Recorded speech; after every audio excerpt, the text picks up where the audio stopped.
بسم اللہ الرحمن الرحیم۔ السلام علیکم ورحمۃ اللہ وبرکاتہ۔ ضعف دماغ اور نسیان کا علاج۔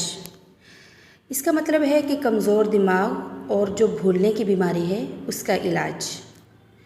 دوستو، مطالعہ کرنے سے پہلے اس دعا کا پڑھنا نسیان دور کرنے کے لیے نہایت مفید ہے۔ مطلب اگر ہم کوئی چیز پڑھ رہے ہیں یا سبق یاد کر رہے ہیں تو ہمیں سبق یاد کرنے سے پہلے اس دعا کا پڑھ لینا چاہیے۔ اس سے یہ ہوگا کہ جو ہم نے وہ سبق پڑھا ہے وہ ہمیں بھولے گا نہیں، انشاءاللہ العظیم وہ سبق ہمیں یاد رہے گا۔ چلیے دعا پڑھتے ہیں۔ اللہم افتح علی فتوح العارفین بحکمتک۔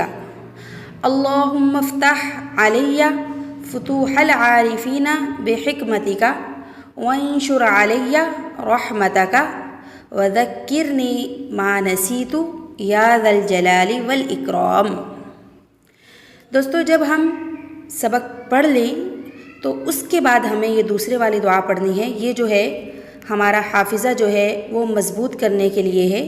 مطلب جب ہم نے اپنا سبق یاد کر لیا اس سے پہلے اس دعا کو پڑھ لیا، اور سبق یاد کرنے کے بعد جب ہم نے اپنی کتاب کو بند کیا تو ہمیں یہ دعا پڑھ لینی چاہیے تاکہ ہمارا سبق جو ہے وہ اچھے سے یاد رہے اور ہمارا جو حافظہ ہے وہ طاقتور بنے۔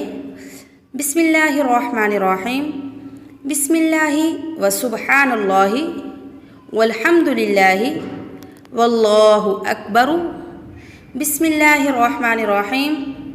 بسم اللہ و سبحان اللہ والحمد للہ واللہ اکبر ولا حول ولا قوة الا باللہ عدد کل حرف کتب او یکتب ابد العابدین و دہر الداہرین یا رب العالمین۔